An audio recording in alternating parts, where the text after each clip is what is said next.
Hi, இந்த வீடியோவில் நம்ம 7th ஓல்டு புக் டேர்ம் 1ல் இயல் 1 வந்து பார்க்க போகிறோம். ஸோ ஃபஸ்ட்டு நமக்கு கொடுத்துருக்கிறது வாழ்த்து பகுதி. இந்த வாழ்த்து பகுதியை பாடியவர் திருவிக்கா அவர்கள், அதாவது திருவி கல்யாண சுந்தரனார். ஏன் திருவிக்கா அப்படின்னு சொல்கிறோம் அப்படின்னா, திரு அப்படின்றது திருவாரூர் மாவட்டம், விருத்தாசலனார் மகன் கல்யாண சுந்தரனார், அதுதான் திருவிக்கா. அவங்களுடைய பெற்றோர் விருத்தாசலனார் சின்னம்மையார். பிறந்த ஊர் வந்து பார்த்திங்கன்னா காஞ்சிபுரம் மாவட்டத்தில் இருக்கக்கூடிய துல்லம், காஞ்சிபுரம் மாவட்டம் துல்லம் அப்படின்ற ஊரில் பிறந்தார். இப்போது தண்டலம் அப்படின்னு அழைக்கப்படுது. தண்டலம் இவ்வூர் சென்னையை அடுத்துள்ள போரூருக்கு மேற்கே உள்ளது. இப்போ வந்து பார்த்திங்கன்னா சென்னையில் போரூருக்கு மேற்கு பகுதியில் இருக்குது. இவர் திருவிக்கா அவர்கள் அப்படின்னாவே இந்த மேடை தமிழை வந்து அதிகமாக சொல்லுவாங்க. மேடை தமிழ், ஒரு மேடை தமிழ், ஒரு மேடையில் நம்ம பேசுகிறோம் அப்படின்னா அந்த தமிழ் எப்படி இருக்கணும் அப்படிங்கிறதுக்கு இலக்கணம் வகுத்தவர் தான் வந்து திருவிக்கா அவர்கள். இவர் தொழிலாளர் நலனுக்கும் பெண்கள் முன்னேற்றத்திற்கும் அயராது பாடுபட்டவர். மேடை தமிழுக்கு இலக்கணம் வகுத்தவர். இவரின் தமிழ் நடையை போற்றி தமிழ் தென்றல் என சிறப்பிக்கப்படுகிறார். ஸோ வந்து தமிழ் தென்றல் திருவிக்கா அப்படின்னு சொல்லி தான் நம்ம வந்து சொல்லுவோம். எதுக்காக அப்படின்னா அவருடைய தமிழ் பேசக்கூடிய அந்த தமிழ் நடை காரணமாக. சென்னை ராயப்பேட்டை வெஸ்லி பள்ளியில் தமிழாசிரியராகவும் நவசக்தி முதலான இதழ்களில் ஆசிரியராகவும் பணியாற்றினார். ஸோ எங்கே வந்து தமிழாசிரியராக இருந்திருக்காரு அப்படின்னா சென்னை ராயப்பேட்டையில் இருக்கக்கூடிய வெஸ்லி அப்படின்ற பள்ளியில் தமிழாசிரியராக இருந்திருக்காரு. நவசக்தியினுடைய ஆசிரியராக வந்து இருந்திருக்காரு. இதழ் வந்து ரொம்ப முக்கியம். நவசக்தி இதழினுடைய ஆசிரியராக வந்து பணியாற்றியிருக்காரு. படைப்புகள் என்னென்னலாம் நூல்கள் எழுதியிருக்காரு அப்படின்னா, மனித வாழ்க்கையும் காந்தியடிகளும், பெண்ணின் பெருமை, தமிழ் தென்றல், உரிமை வேட்கை, முருகன் அல்லது அழகு, இதெல்லாம் வந்து அவர் எழுதிய நூல்கள். காலம் வந்து 26/8/1883 இருந்து 17/9/1953 வரைக்கும். ஸோ இந்த பாடல் வந்து பார்த்திங்கன்னா பண்ணினை இயற்கை வைத்த பண்பனை போற்றி, இந்த போற்றி அப்படின்ற தலைப்பில் பொதுமை வேட்டல் அப்படின்ற நூலில் வந்து இடம்பெற்றிருக்கு. பொதுமை வேட்டல் அப்படின்ற நூலில் போற்றி போற்றி போற்றினே பாடல் லைன்ஸும் வரும். அப்போ போற்றி அப்படின்ற தலைப்பில் தான் வந்து இடம்பெற்றுள்ளது. நாடு, மதம், இனம், மொழி, நிறம் அனைத்தையும் கடந்து உலகத்தை ஒரு குடும்பமாக கருதுவதே பொதுமை வேட்டல். பொதுமை வேட்டல்னா என்ன, அதனோட கருத்து என்ன, அந்த நூலோட கருத்து என்ன அப்படின்னா, இது எதுவுமே எந்த வேற்றுமையும் இல்லாமல் எல்லாமே வந்து ஒற்றுமையாக வாழ்கிறது தான் வந்து புதுமை வேட்டல். தெய்வ நிச்சயம் முதலாக போற்றி ஈராக உள்ள 44 தலைப்புகளில் 430 பாக்களால் ஆனது இந்நூல். ஸோ இந்த பொதுமை வேட்டல் அப்படின்ற நூல் வந்து பார்த்திங்கன்னா 44 தலைப்பு. இப்போ எப்படி போற்றி அப்படின்ற தலைப்பில் வந்து அந்த லைன்ஸ் வந்து இப்போ நமக்கு கொடுத்துருக்கிற வரிகள் கொடுத்துருக்காங்களோ, அதே மாதிரி தெய்வ நிச்சயம் அப்படின்ற தலைப்பில் இருந்து போற்றி அப்படின்ற தலைப்பு வரைக்கும் மொத்தம் 44 தலைப்புகளில் 430 பாடல்களால் ஆனது தான் வந்து இந்த நூல். பாடல் பார்க்கலாம்.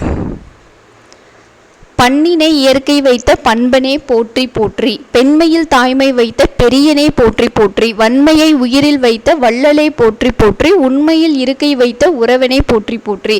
பண் அப்படின்னாவே இசை. இசை வந்து பார்த்திங்கன்னா இயற்கையோடு இணைந்து காணப்படுது. ஸோ அதை தான் சொல்கிறாங்க, பண்ணினை இயற்கை வைத்த பண்பனை, அப்படிப்பட்ட பண்பனை நீ போற்றி போற்றி அப்படின்னு சொல்லி கடவுளை வந்து வாழ்த்துறாரு. அடுத்து பெண்மையில் தாய்மை வைத்து பெரியனை போற்றி போற்றி. ஸோ பெண்களுக்கு எல்லாமே தாய்மை அப்படின்ற ஒரு உணர்வை, ஒரு இதை வச்ச அந்த பெரியவனை போற்றி போற்றி. வன்மையை உயிரில் வைத்த வள்ளலே போற்றி போற்றி. உயிர் அப்படி ஒரு உயிரினம் அப்படின்னாவே அதுக்கு வந்து அந்த கொடைத்தன்மை அப்படின்ற ஒரு விஷயம் வந்து இருக்கும். அந்த வன்மை கொடைத்தன்மையை கொடுத்த அந்த வள்ளலே போற்றி போற்றி, மற்றவங்களுக்கு கொடுக்கணுங்கிறது தான் இந்த வன்மை அப்படின்ற அந்த 3 சுழினாவினுடைய அர்த்தம். வன்மை அப்படின்னாவே கொடைத்தன்மை. உண்மையில் இருக்கை வைத்த உறவனே போற்றி போற்றி, அதாவது மனசில் வந்து உண்மை அப்படின்ற ஒரு இதை வச்சிருக்கக்கூடிய அந்த உறவனை போற்றி போற்றி, அதுதான் வந்து இந்த பாடலினுடைய பொருள். பண் அப்படின்னா இசை, வன்மைனா கொடைத்தன்மை, போற்றினா வாழ்த்துகிறேன். திருவி கல்யாண சுந்தரனார் பிறந்த மாவட்டம் துல்லம், காஞ்சிபுரம் மாவட்டத்தில் உள்ள துல்லம் அப்படின்ற ஊரில் வந்து பிறந்தார். காஞ்சிபுரத்தில் துல்லம் அப்படின்ற ஊரில் பிறந்தார். அவங்களுடைய அப்பா தான் வந்து திருவாரூர் மாவட்டம், திருவாரூர் விருத்தாசலனார் மகன் கல்யாண சுந்தரனார். திருவிக்கா இயற்றிய பொதுமை வேட்டல் எனும் நூலில் உள்ள பாக்களின் எண்ணிக்கை 430 பாக்கள், 44 தலைப்புகளில் வந்து இடம்பெற்றுள்ளது. வன்மையை உயிரில் வைத்த, இந்த அடியில் வன்மை அப்படின்னா கொடைத்தன்மை அப்படின்னு பொருள். அவர் எழுதிய நூல்கள்லாம் வந்து ரொம்ப ரொம்ப முக்கியம். மனித வாழ்க்கையும் காந்தியடிகளும், பெண்ணின் பெருமை, தமிழ் தென்றல், இதெல்லாம் வந்து ரொம்ப ரொம்ப இம்பார்ட்டண்ட். நெக்ஸ்ட் பாருங்கள், திருக்குறள். இதில் வந்து நமக்கு சிலபஸ் பிரகாரம் வாய்மை அப்படின்ற அதிகாரம் வந்து கொடுத்துருக்காங்க. அதனால் நம்ம கண்டிப்பாக அதை வந்து படிக்கணும். ஃபஸ்ட்டு பாயிண்ட் பாருங்கள், ஃபஸ்ட்டு குறள். வாய்மை எனப்படுவது யாதெனின் யாதொன்றும் தீமை இல்லாத சொல்லல். வாய்மை அப்படின்னா என்ன? வாய்மை எனப்படுவது அப்படின்னா என்ன அப்படின்னா மற்றவங்களுக்கு தீங்கு தராத சொற்களை வந்து நம்ம பேசுகிறது தான் வந்து வாய்மை. பொய்மையும் வாய்மை இடத்த புரை தீர்ந்த நன்மை பயக்குமெனின். பொய்மையும் வாய்மை இடத்த, அதாவது ஒரு பொய் வந்து வாய்மை இடத்துல வந்து வச்சு நம்ம சொல்லலாம். எப்போ அப்படின்னா குற்றம், அதாவது மற்றவங்களுக்கு குற்றம் தராமல் அதை நன்மையை தரும். புரை அப்படின்னா குற்றம், மற்றவங்களுக்கு குற்றத்தை வந்து துன்பத்தை வந்து தராமல் அது வந்து நன்மையை தருமாயின் பொய்மையும் வாய்மை இடத்த புரை தீர்ந்த நன்மை பயக்குமெனின். அடுத்து, தன்னெஞ்சு அறிவது பொய்யற்க பொய்த்த பின் தன்னெஞ்சே தன்னை சுடும். அதாவது தன்னோட மனம் அறிந்து நம்ம யார்கிட்டையும் வந்து பொய் சொல்லக்கூடாது. அப்படி நம்ம பொய் சொன்னோம் அப்படின்னா நம்மளுடைய நெஞ்சே நம்மளை வந்து சுடும். அதாவது தன்னெஞ்சு அறிவது பொய்யற்க பொய்த்த பின் தன்னெஞ்சே தன்னை சுடும். உள்ளத்தால் பொய்யாதொழுகின் உலகத்தால் உள்ளத்துள் எல்லாம் உளன்.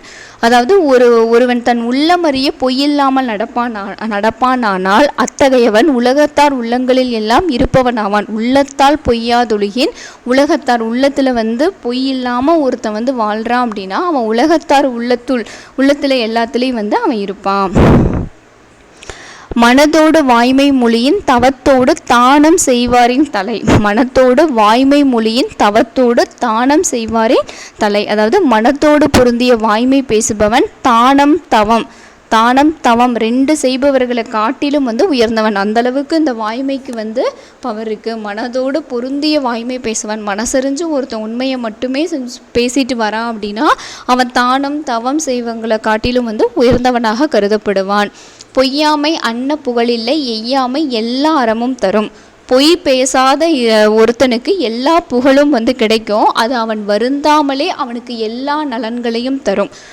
பொய் பேசல ஒருத்தன் அப்படின்னா அவனுக்கு எல்லா புகழும் கிடைக்கும். எய்யாமை அப்படின்னா வருந்தாமை, அவன் வருத்தப்படுற அளவுக்கு வந்து எதுவுமே நடக்காமல் அவனுக்கு எல்லா நல்ல அறமும் வந்து அவனுக்கு கிடைக்கும், நலன்கள் வந்து கிடைக்கும்.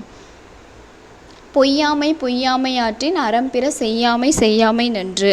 பொய் சொல்லாமை என்னும் அறத்தை கைவிடாமல் கடைபிடித்தால் வேறு எந்த அறங்களையும் செய்ய வேண்டியதில்லை. நீ எதுவுமே பண்ண வேணாம், பொய் மட்டும் நீ பேசாமல் இருந்த அப்படின்னாவே உனக்கு எல்லா அறங்களும் கிடைக்கும் அப்படின்னு சொல்லியிருக்காரு. பொய்யாமை ஆற்றின் அறம்பிற செய்யாமை நன்று.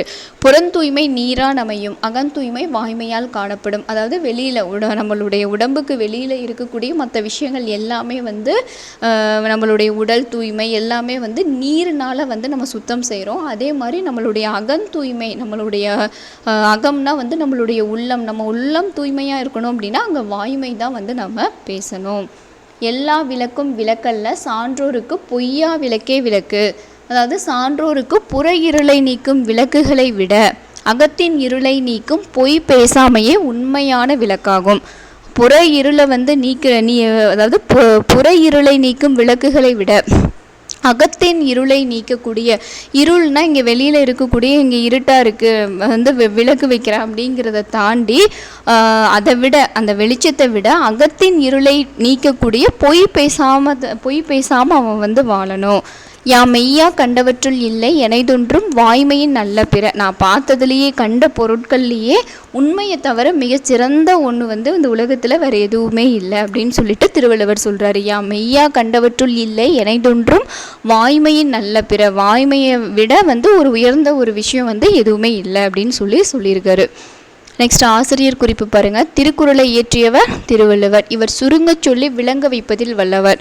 கொஷினில் எப்படி கேட்பாங்க, சுருங்க சொல்லி விளங்க வைப்பதில் வல்லவர் யார் அப்படின்னு கூட கேட்பாங்க. ஸோ 2 அடிகளில் அதனுடைய என்ன கருத்தோ அதை வந்து சொல்லிடுவார். சுருங்க சொல்லி விளங்க வைப்பதில் வல்லவர் திருவள்ளுவர் அவர்கள்.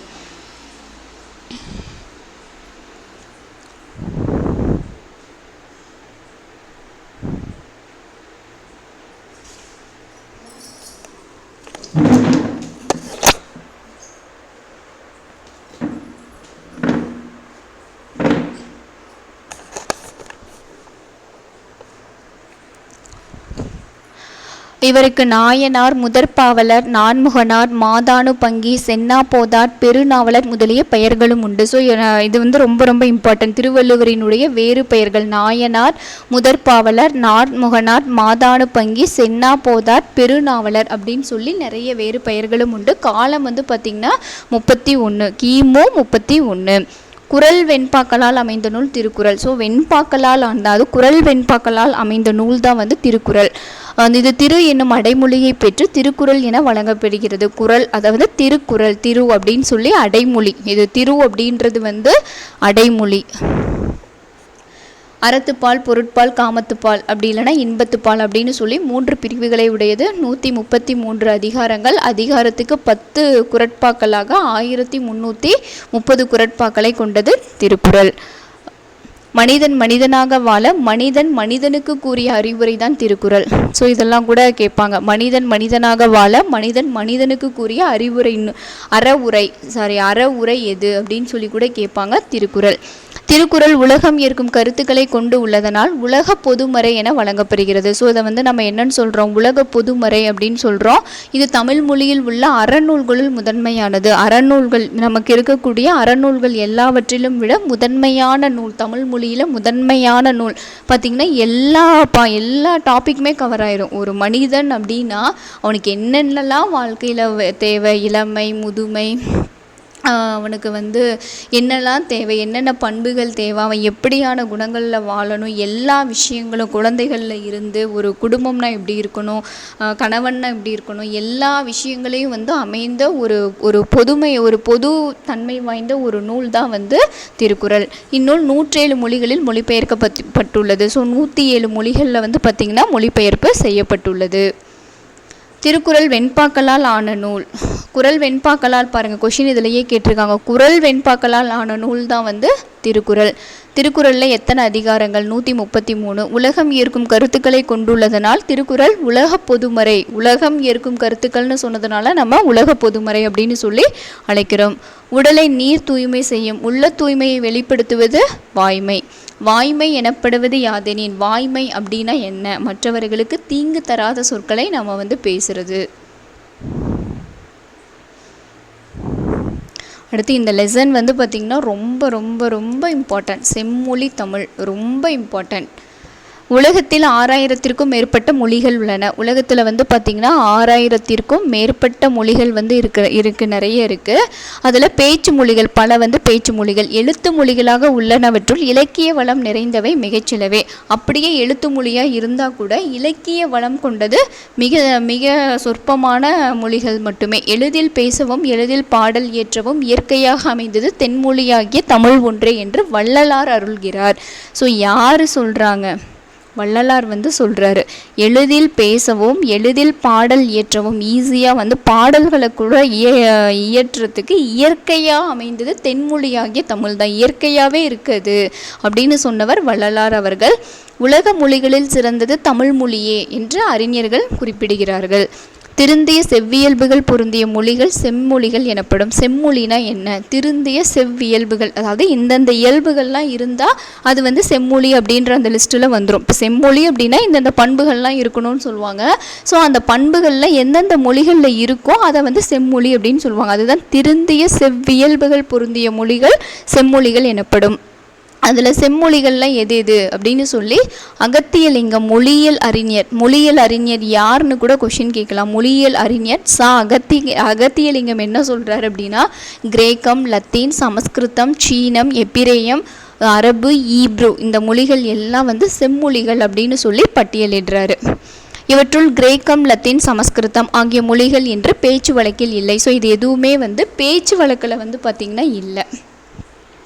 உலகில் இன்று வழங்கும் மொழிகள் தோன்றுவதற்கு முன்பாகவே எண்ணற்ற இலக்கண இலக்கிய வளங்களை கொண்டதாக விளங்கியது தமிழ் மொழி.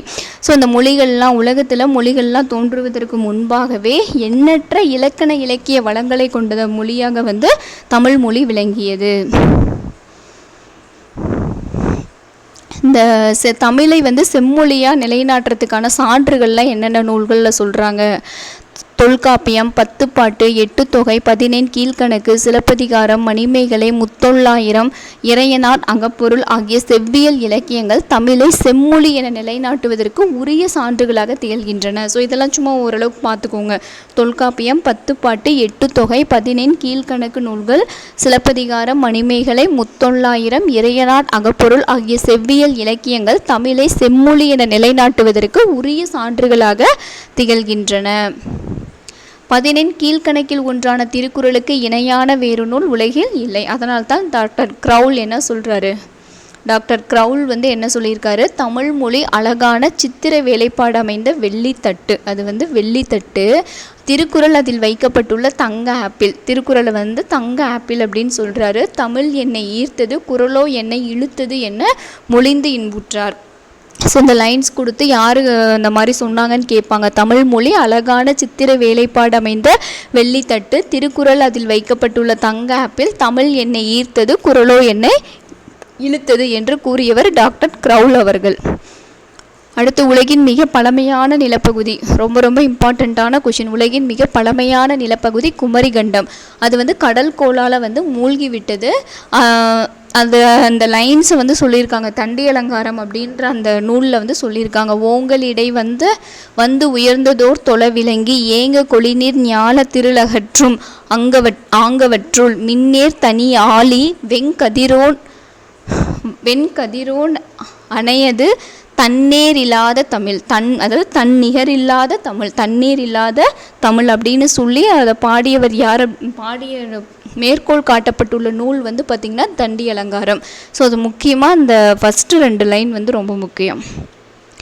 ஓங்கலிடை வந்துயர்ந்தோர் தொலைவிலங்கி ஏங்க கொளிநீர் ஞால திருளகற்றும் அப்படின்ற இந்த லைன் ரொம்ப முக்கியம். அதில் மின்னேர் தனி ஆழி, ஆழினா கடல். தமிழ் என்ன ஓசை பெற்றுள்ளதுன்னு கேட்பாங்க. தமிழ் பார்த்திங்கன்னா மெல்லோசை மொழி, மெல்லோசை பெற்றுள்ளது. பெற்றோரை குறிக்கும் அம்மை, அப்பன் என்னும் நாஞ்சில் நாட்டு தமிழ் சொற்கள் வடமொழி உட்பட உலக பெருமொழிகள் பலவற்றுள் வடிவு திரிந்து வழங்கி வருகின்றன. ஸோ அம்மை, அப்பன் எந்த நாட்டு மொழிகள்னு கேட்பாங்க? நாஞ்சில் நாட்டு தமிழ் சொற்கள்.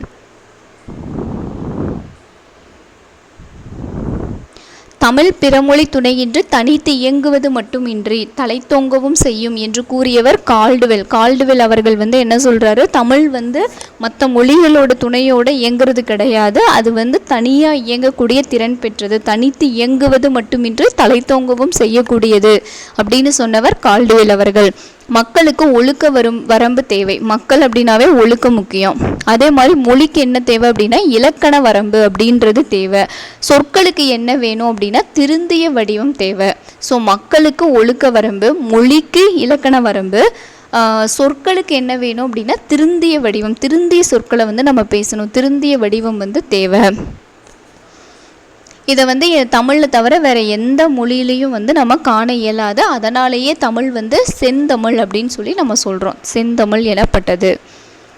முதல் 2 சங்கங்களில் இருந்து இசையும் நாடகமும் இயற்றமிழோடு இணைந்து முத்தமிழ் என வழங்கிய வரலாறாயிற்று. அதாவது ஃபஸ்ட்டு முதல் சங்கத்திலேயே இசையும் நாடகம் இயற்றமிழ், அதாவது இந்த 3 தமிழ், இசைத்தமிழ், நாடகத்தமிழ், இயற்றமிழ், இசைத்தமிழ், நாடகத்தமிழ், இந்த 3 தமிழும் பார்த்திங்கன்னா இந்த முத்தமிழ் முதல் சங்கத்திலிருந்தே வழங்குது. முதல் 2 சங்கத்திலும் வழங்கிய இலக்கண நூல்கள் முத்தமிழ் பற்றியனவாகவே இருந்தன. அந்த ஃபஸ்ட்டு 2 சங்கம் பார்த்திங்கன்னா எதை பற்றினதாகவே இருந்தது அப்படின்னா இந்த முத்தமிழ் பற்றின செய்திகளாகவே இருந்தது, இலக்கண நூல்களாக இருந்தது. எல்லா சொல்லும் பொருள் குறித்தனவே என்பது தொல்காப்பிய நூற்பா. தொல்காப்பிய நூற்பா என்ன சொல்கிறாங்க அப்படின்னா எல்லா சொல்லும் பொருள் குறித்தனவே. எல்லா சொல்லுக்குமே பொருள் இருக்குது. தமிழில் எது குறைவு அப்படின்னா இடுகுறி பெயர்கள் குறைவு. எடுகுறி பெயர்கள் குறைவு. ஒருமை பன்மை அப்படின்னு சொல்லி 2 தான் நம்ம இருவகை எண். இந்த எண் பார்த்திங்கன்னா இருவகை எண் மட்டுமே தமிழில் உண்டு. ஆனால் வடமொழியில் ஒருமை, இருமை, பன்மை, இருமை அப்படின்னு ஒன்று எக்ஸ்ட்ரா வரும். ஸோ இதெல்லாம் வடமொழியில் இருக்குது. 3 வகை எண் வகைகள் உள்ளன. தமிழில் உயிர்களுக்கு மட்டுமே பால் வேறுபாடு உண்டு, பொருள்களுக்கு பால் வேறுபாடு இல்லை. ஆனால் பிற மொழிகளில் இந்த பகுப்பு முறை இல்லை. ஸோ உயிர்களுக்கு மட்டும்தான் ஆண் பெண் அப்படின்னு சொல்லி பார்ப்போம். பொருட்களுக்கு நம்ம பால் வேறுபாடு பார்ப்பது இல்லை. எல்லா மொழிகளும் எழுத்துக்களும் சொல்லுக்கும் இலக்கணம் கூறும். ஆனால் தமிழ் அவற்றுடன் சேர்த்து வாழ்வியலுக்கான பொருள் இலக்கணத்தையும் கூறும். ஸோ உங்களுக்கு தெரியும்னு நினைக்கிறேன். இப்போ இலக்கணம் எத்தனை வகைப்படும்னு கேட்பாங்க. இலக்கணம் வந்து பார்த்திங்கன்னா 5 வகைப்படும். எழுத்து இலக்கணம், சொல் இலக்கணம், பொருள் இலக்கணம், யாப்பிலக்கணம், அணி இலக்கணம். அதில் அந்த பொருள் இலக்கணம் அப்படின்னு ஒன்று நம்ம பார்ப்போம். எழுத்துனா எழுத்து எப்படி இருக்கணும்னு சொல்கிறது எழுத்து இலக்கணம். சொல்லுனா சொற்கள் எப்படி அமையணும் அப்படிங்கிறது சொல் இலக்கணம். அடுத்து வந்து எழுத்து, சொல், பொருள். பொருள் இலக்கணம். பொருள் அப்படின்னா என்ன அப்படின்னா எழுத்து சொல்லு, எல்லா மொழிகளும் எழுத்து சொல்லு அப்படின்னு 2க்கு தான் வந்து இலக்கணம் கூறும். ஆனால் நம்மளுடைய வாழ்க்கை வாழ்வதற்கான அகம் புறம், இந்த அகப்பொருள் புறப்பொருள்னு சொல்லி நம்ம படிப்போம். அந்த 2க்கும் வந்து இலக்கணம் கூறக்கூடியது தான் வந்து நம்மளுடைய தமிழ் மொழி. அதுதான் பொருள் இலக்கணம். யாப்பிலக்கணம்னா என்னன்னு தெரியுங்களா? யாப்பிலக்கணம் அப்படின்னா ஒரு செய்யுள் எப்படி அமையணும், அதனோட இலக்கண முறை என்ன, அதுதான் வந்து யாப்பிலக்கணம். யாப்பிலக்கணம் அப்படின்றது செய்யுள் இயற்றுறாங்க, பாடல்கள் இயற்றுறாங்க, அதனுடைய இலக்கணம் எப்படி இருக்கணும் அப்படிங்கிறத வந்து எப்படி அந்த செய்யுளை வந்து இயற்றணும்னு சொல்கிறது தான் யாப்பிலக்கணம். அணி இலக்கணம் அப்படின்றது, அணி அப்படின்னாவே அழகு அப்படின்னு பொருள். அணி அப்படின்னாவே அழகு அப்படின்னு பொருள். அந்த செய்யுளை எப்படி அழகாக சொல்கிறது, அதுதான் வந்து அணி இலக்கணம். அதுதான் நம்ம சொல்லியிருப்போம், இந்த ஏகதேச உருவக அணி, ஓமை அணி, உருவக அணி, அதெல்லாம் பாருங்கள். அந்த அணிகள்லாம் படித்து பார்த்திங்கன்னா உங்களுக்கு தெரியும். பண்டை தமிழ் இலக்கியங்களும் இலக்கணங்களும் செய்யுள் வடிவிலேயே இருந்தன. ஸோ ஃபஸ்ட்டில் வந்து இலக்கியம் இலக்கணம் எல்லாமே செய்யுள் வடிவில் தான் இருந்தது. கலிப்பா முதலான செய்யுள் வகைகள் வேறு எம்மொழியிலும் இல்லை. கலிப்பா அதெல்லாம் வந்து பார்த்திங்கன்னா எந்த மொழியிலையுமே வந்து இல்லை. அணிச்சிறப்பு. புலவர்கள் செய்யுளுக்கு சிறப்பு சேர்க்க உவமை, உருவகம் முதலிய அணிகளை பயன்படுத்தி பாடல்கள் இயற்றியுள்ளன. ஸோ வந்து அணிச்சிறப்பு, அணி அதுதான் நான் சொன்னேன். இப்போ வந்து நமக்கு செய்யுள் இயற்றுறது மட்டும் இல்லை, அதை ரொம்ப அழகாக வந்து இது பண்ணுவாங்க. வார்த்தைகளை வந்து பயன்படுத்தி ஓமை, ஒரு பொருளுக்கு இன்னொரு பொருளை வந்து ஓமை சேர்க்கறது, இந்த மாதிரி எல்லாம் வந்து ஒரு பொருளை ஏற்றி ஒரு பொருளை இறக்கி ஒரு பொருளை வந்து ஒரு நல்ல சிறப்பித்து சொல்லியிருப்பாங்க, ஒன்று வந்து நார்மலாக சொல்லியிருப்பாங்க. இந்த மாதிரி அந்த அணி அழகாக வந்து சொல்கிறது தான் வந்து அணி இலக்கணம். ஸோ இதெல்லாம் சும்மா ஒரு டைம் வந்து படிச்சுக்கோங்க. உலகின் மிக பழமையான நிலப்பகுதி குமரிகண்டம். தமிழில் டேஸ் பெயர்கள் மிகவும் குறைவு. இடுகுறி பெயர்கள் மிகவும் குறைவு. இருகுடி பெயர்கள் குறைவு. எல்லா மொழிகளும் எழுத்துக்கும் டேஸ் இலக்கணம் கூறும். எல்லா மொழிகளும் எழுத்துக்கும் சொல்லுக்கும், எழுத்து சொல் எல்லாத்துக்கும் வந்து எல்லா மொழிகளும் எழுத்துக்கும் சொல்லுக்கும் வந்து இலக்கணம் கூறும். பட் வந்து வாழ்வதற்கான வாழ்விலக்கணத்தையும் சொல்லக்கூடிய அகம் பொருள் வந்து பார்த்திங்கன்னா பொருள் இலக்கணத்தில் சொல்லியிருப்பாங்க. புலவர்களுக்கு செய்யுளுக்கு சிறப்பு சேர்க்க உவமை உருவகம் பயன்படுத்தி அழகு சேர்த்தன. உலக மொழிகளில் சிறந்து விளங்குவது தமிழ் மொழி. அம்மை அப்பன் நாஞ்சில் நாட்டு மொழி. வாழ்வியலுக்கு இலக்கணம் கூறும் மொழி தமிழ் மொழி. வாழ்வியலுக்கு இலக்கணம் கூறக்கூடிய மொழி தமிழ் மொழி. அதுதான் வந்து பொருள் இலக்கணம். அடுத்து ஊரும் பேரும். ஸோ வந்து ஒவ்வொரு ஊரும் வந்து எப்படி வந்தது, இயற்கையோடு ஏய்ந்து வாழ்ந்த தமிழ் மக்கள் தம் குடியிருப்பு பகுதிகளை ஊர் என்னும் பெயரால் குறித்தனர். ஸோ அவங்க எங்கே வாழ்கிறாங்களோ எங்கே குடியிருக்காங்களோ அதை வந்து ஊர் அப்படின்னு சொல்லி முன்னாடி காலங்களில் வந்து சொன்னாங்க. அது வந்து மற்ற நாடுகள்லேயும் வந்து பயன்படுத்தினாங்க. அப்போ பாப்பிலோன் அருகே ஊர் எனும் பெயரில் ஒரு நகரமும் ஊர்நமு எனும் ஊரும் உள்ளதாம். நாளடைவில் பல்வேறு ஊர்கள் உருவாக நிலவகைக்கு ஏற்ப பெயரிட்டு மலையூர், காட்டூர், மருதூர், கடலூர் அப்படின்னு சொல்லி நம்ம வந்து வழங்கணும். ஊர் அப்படின்னாவே அங்கே மக்கள் வாழ்ந்தாங்களா, அதை வந்து நம்ம ஊர் அப்படின்னு சொல்லி சொன்னோம். அதை நாளடைவில் எல்லா பகுதிகள்லேயும் வந்து பரவ ஆரம்பிச்சிருச்சு. அதுதான் வந்து Kanpur, Kuala Lumpur, Singapore, Manipur, Janakpur. So Singapore, Kuala Lumpur அதெல்லாம் வந்து மலேசியா இல்லைங்களா. ஸோ இதெல்லாம் வந்து அப்படியே பரவிருச்சு அப்படின்னு சொல்கிறாங்க. தமிழகத்தில் வளமார்ந்த மலைகள் பல உண்டு.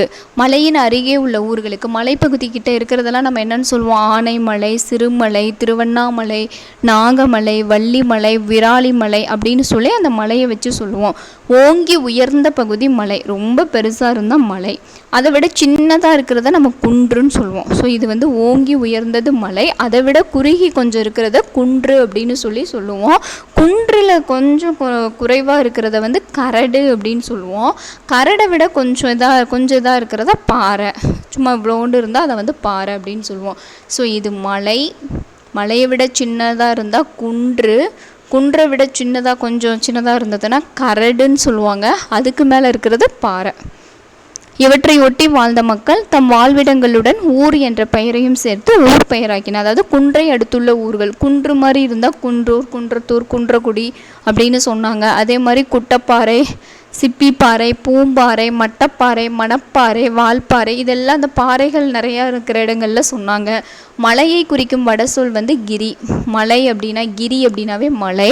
கிருஷ்ணகிரி, கோத்தகிரி, சிவகிரி, நீலகிரி, இந்த கிரியெல்லாம் மலையை சொல்கிறதுனால இந்த மாதிரி பேர் வச்சுருக்காங்க. அடுத்து குறிஞ்சி நில மக்கள் மலையில் இருந்து பிற இடங்களுக்கு சென்று தங்கிய போதும் தங்கள் நிலப்பெயரை மறவாது. குறிஞ்சி பகுதி, மலையும் மலை சார்ந்த பகுதியும் தான் குறிஞ்சி. ஸோ அங்கிருந்த மக்கள் வேறு இடங்களுக்கு போயிட்டா கூட தன்னுடைய நிலப்பகுதியை மறக்காமல் அவங்க என்ன பண்ணியிருக்காங்க, அந்த குறிஞ்சி அந்த பேருக்காக குறிச்சி, ஆழ்வார்குறிச்சி, கல்லிடை குறிச்சி, குறிச்சி, கள்ளக்குறிச்சி, மொடக்குறிச்சி அப்படின்னு சொல்லி பேர் வச்சுக்கிட்டாங்க. குறிஞ்சி என்னும் சொல்லே மருவி. குறிஞ்சி கொஷினில் கேட்பாங்க, எது குறிச்சி அப்படின்றது எதனுடைய மருவு சொல்னு கேட்பாங்க. குறிஞ்சி இல்லைனா குறிஞ்சி அப்படின்றதுடைய மருவு சொல் எதுன்னு கேட்பாங்க. ஸோ குறிஞ்சியிலிருந்து தான் குறிச்சி வந்தது. அதே மாதிரி மரம், செடி, கொடிகள் இதெல்லாம் காடு. ஆத்தி, ஆர்மரங்கள், அத்தி மரங்கள் நிறைந்த அந்த ஊர் பார்த்திங்கன்னா அதை ஆறுன்னு சொல்கிறாங்க. அப்போ ஆற்காடு. ஆலமரம், ஆலங்காடு. கலாச்செடி, கலாக்காடு. மாமரம், மாங்காடு. பனைமரங்கள், பனையபுரம் அப்படின்னு சொல்லி பெயரிட்டு வழங்கின. காட்டின் நடுவில் வாழ்ந்த மக்கள் அங்கு திரியும் விலங்குகளால் தமக்கு தம் கால்நடைகளுக்கும் ஊரு நேரா வண்ணம் வேலி கட்டி பாதுகாத்தன. அவ்வூர்கள் பட்டி, பாடி என்று அழைக்கப்பட்டன. ஸோ பட்டின்னு சொல்லுவோம். ஆடு மாடுகள் அடைக்கப்படும் இடத்தை நம்ம என்னன்னு சொல்லுவோம், பட்டி. ஆடு மாடுலாம் இருக்கிறத நம்ம என்னன்னு சொல்லுவோம், பட்டியில் போட்டு அடைப்பாங்க. அதை தான் பட்டி. ஆட்டையாம்பட்டி, காளிப்பட்டி, கோவில்பட்டி, சிறுகுடல்பட்டி, சின்ன கொல்லப்பட்டி, பெரிய கொல்லப்பட்டி, இந்த மாதிரி நூற்றுக்கணக்கான பட்டிகள் தமிழ்நாட்டில் இருக்குது. அடுத்து நிலவளம். இந்த குறிஞ்சி, முல்லை பார்த்துட்டோம். அடுத்து மருதத்தில் என்ன சொன்னாங்க, மருதம் அப்படின்னா வயலும் வயல் சார்ந்த இடமும்.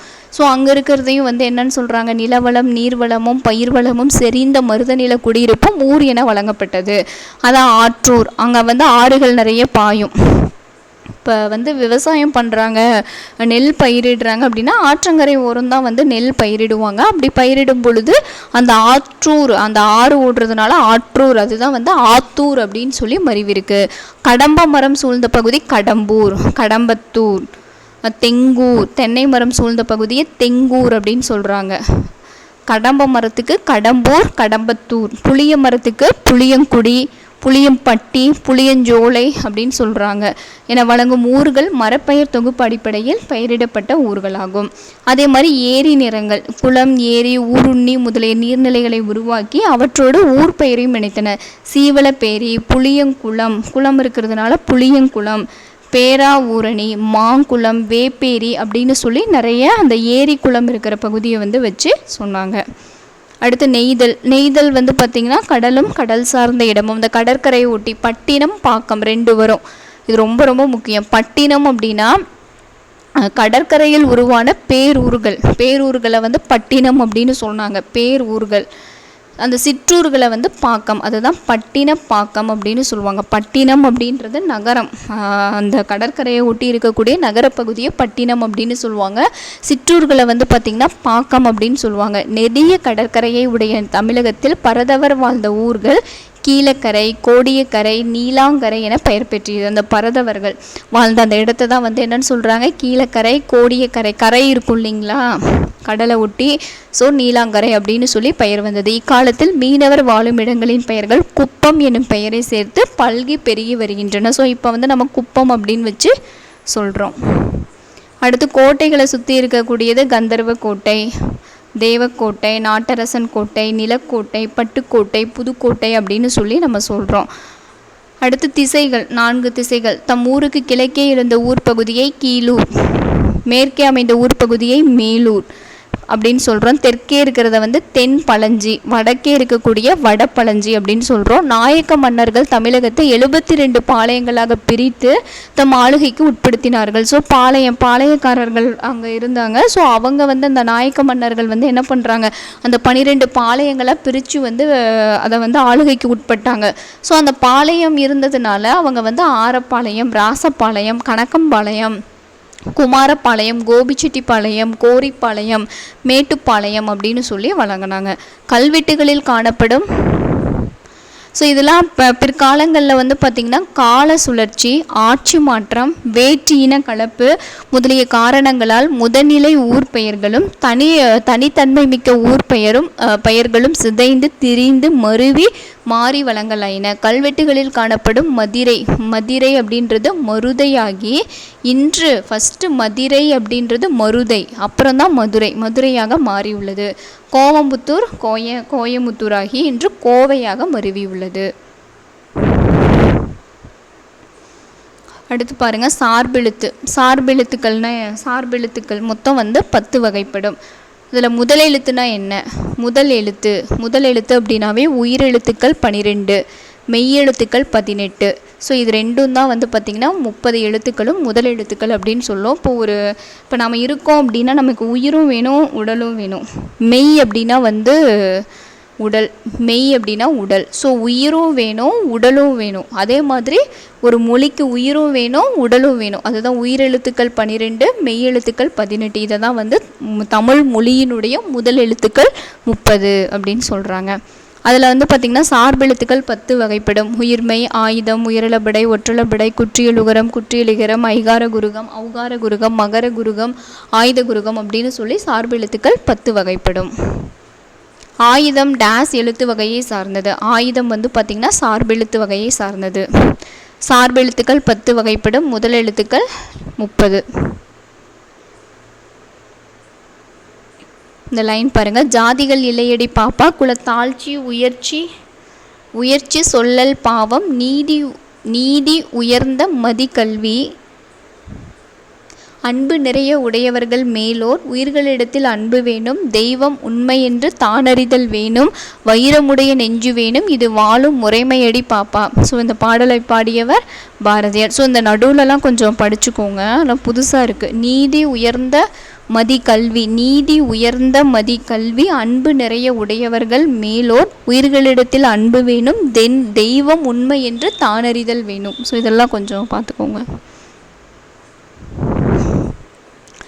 இதில் வந்து பார்த்திங்கன்னா அந்த வல்லொற்று எங்கெல்லாம் வந்து மிகும், இந்த சுட்டெழுத்துக்கள் முன்னாடி வரும். ஆ, இ, உ அப்படின்ற அந்த சுட்டெழுத்துக்கள் முன்னாடி அந்த வல்லின எழுத்துக்கள் இக்கு, இச்சி, இத்து, இப்பு அப்படின்ற இந்த 4 வல்லின எழுத்துக்கள் மிகும். இது ஒரு பாயிண்ட் மட்டும் படித்து வச்சுக்கோங்க.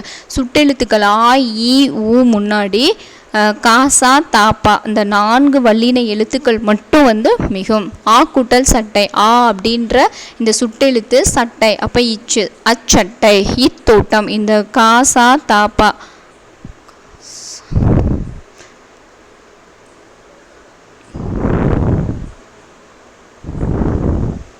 அடுத்து இது ஒரு ஸ்டோரி தான். அந்த புலித்தேவன் வந்து அந்த புலி ஒன்று ஊருக்குள்ளே வந்துடும். அதை வந்து இவர் வந்து அடித்து வீழ்த்துவார். அவங்களுக்கு வந்து பரிசு கிடைக்கும் அப்படின்னு சொல்லி மதுரையை ஆட்சி செஞ்ச விஜயரங்க சொக்கநாதர் வந்து அறிவிப்பார். ஸோ அதே மாதிரி அவர் வந்து இளம் வயதிலே ரொம்ப வீரனாக இருந்ததுனால புலித்தேவன் அப்படின்னு சொல்லி அவருக்கு வந்து பேர் வச்சு போற்றப்படுவாங்க. ஸோ அதுதான் வந்து விடுதலைக்கு தென்னகத்தில் இருந்து அந்நியரை எதிர்த்து சிறந்த வீரன் புலித்தேவன் ஆவான். ஸோ இதை அந்த பரிசு வழங்கினவர் யார், எந்த அரசர்னு கேட்கலாம், விஜயரங்க சொக்கநாதர். அடுத்து தமிழகத்தினுடைய மரம் பனைமரம். புன்செய் நில வரப்புகளின் மீது பனைமரங்களை உழவர்கள் வளர்த்தார்கள். புன்செய் அதாவது நன்செய் அப்படின்னா நல்ல பயிர் விளைவிக்கக்கூடிய இடம், செய் அப்படின்னாவே வயல்னு அர்த்தம். செய் அப்படின்னா வயல்னு ஒரு மீனிங் இருக்குது. ஸோ நன்செய் அப்படின்னா பயிர்கள் வளரும் இடத்தை நன்செய், புன்செய்னா பயிர்கள் வளராத இடங்களில் புன்செய். அந்த மாதிரி புன்செய் இடங்களில் பனைமரங்களை வந்து வளர்த்தாங்க. அப்புறம் போக்குவரத்துக்காக பொதுமக்கள் பயன்படுத்தும் சாலையை வேறு யாரும் கைப்பற்றுதல் கூடாது அப்படிங்கிறதுக்காக வந்து சாலையினுடைய இருபுறங்களையும் வந்து வளர்த்தாங்க. ஏரி, குளம், வாய்க்கால், மண்ணரிப்பை வந்து தடுக்கிறதுக்காக பனைமரம் வந்து பார்த்திங்கன்னா மண்ணரிப்பை தடுக்கும். அதன் உறுதித்தன்மைக்காகவும் பனைமரங்கள் பெருமளவில் வளர்க்கப்பட்டன. ஸோ பனைமரத்திலிருந்து நுங்கு, பதநீர், கற்கண்டு இதெல்லாம் நம்ம வந்து சாப்பிட்றோம், கூரை வேயறதுக்கு பயன்படுத்துகிறோம். விளைநிலங்கள் வீட்டு மனைகளாக மாறும்போது அந்நிலங்களில் உள்ள பனைமரங்களே முதல் பலியாகின்றன. ஸோ இதெல்லாம் சும்மா ரீட் அவுட் பண்ணிக்கோங்க. பனைமரங்கள் சல்லி வேர்களை கொண்டிருப்பதனால் கேட்கலாம், பனைமரங்கள் வந்து என்ன வேர்களை கொண்டிருக்கும்? சல்லி வேர்களை வந்து கொண்டிருக்கும். கட்டடங்களுக்கு எந்த பாதிப்பும் ஏற்படுவது இல்லை. பனைமரங்களை வந்து நம்ம வச்சோம் அப்படின்னா அது சல்லி வேர் தான் அதுக்கு இருக்கும். அப்படிங்கிறதுனால கட்டடங்கள் பக்கத்தில் இருக்கக்கூடிய கட்டடங்களுக்கு எந்த பாதிப்பும் ஏற்படுவதில்லை. பனைமரங்கள் மிகுதியான நீரை கூட உறிஞ்சுவது இல்லை. ஸோ அதிகமாக நீரை வந்து உறிஞ்சாது, அதுவும் சொல்லியிருக்காங்க. அடுத்து கால்டுவெல் பற்றி இங்கே கொடுத்துருக்காங்க. அவர் பிறந்த ஆண்டு 1815, பிறந்த நாடு அயர்லாந்து. தமிழகத்தில் எங்கே வாழ்ந்தார் அப்படின்னா திருநெல்வேலி மாவட்டம் இடையங்குடி அப்படின்ற இடத்துல வந்து வாழ்ந்தார். திராவிட மொழிகளின் தாய் தமிழ் என உலகுக்கு பறைசாற்றியது. இவர் செஞ்ச தமிழ் தொண்டு என்ன அப்படின்னா திராவிட மொழிகளினுடைய தமிழ் தாய் வந்து எது அப்படின்னா தமிழ் தான் அப்படின்னு சொன்னார். நூல்கள், திராவிட மொழிகளின் ஒப்பிலக்கம் என்ற நூலை எழுதியவர் யாருன்னு கேட்பாங்க. திராவிட மொழிகளின் ஒப்பிலக்கணம் அப்படின்ற நூலை எழுதியவர் கால்டுவெல் அவர்கள். எங்கே இறக்குறாரு அப்படின்னா கொடைக்கானலில், இறந்த ஆண்டு 1891. ஸோ இதெல்லாம் நீங்கள் பார்த்துக்கோங்க, இதெல்லாம் ஈஸியாக தான் இருக்கும். இந்த 14 கீழ்கணக்கு நூல்கள்,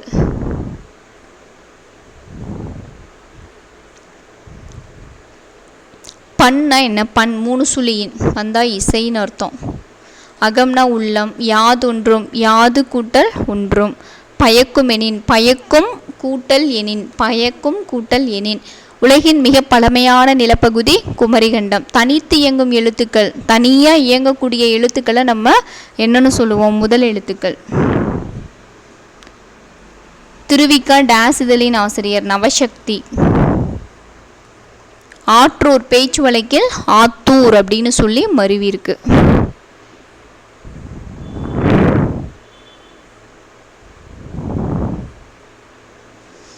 ஓகே, இதோட வந்து இயல் 1 வந்து ஓவர். ஸோ நெக்ஸ்ட்டு வீடியோவில் நம்ம இயல் 2 பார்க்கலாம். தேங்க்யூ.